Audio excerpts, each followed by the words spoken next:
Hello everyone, how are you? I hope you're fine. Today I'm going to show you some brochures you can see on the screen. These are about coronavirus D19. So these are in English for your convenience.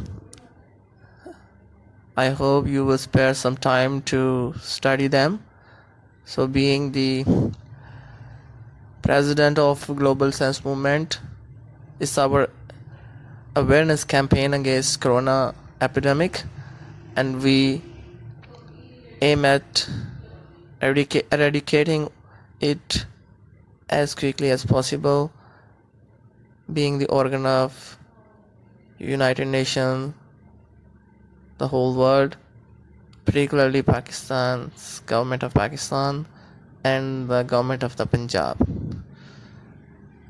So everybody should study these matters.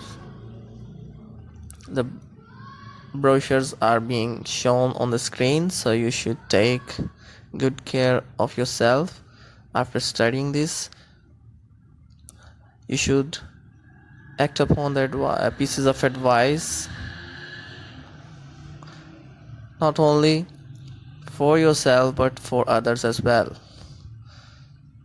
Remember that every individual is a gift of Almighty Allah, and God has created everybody for a purpose.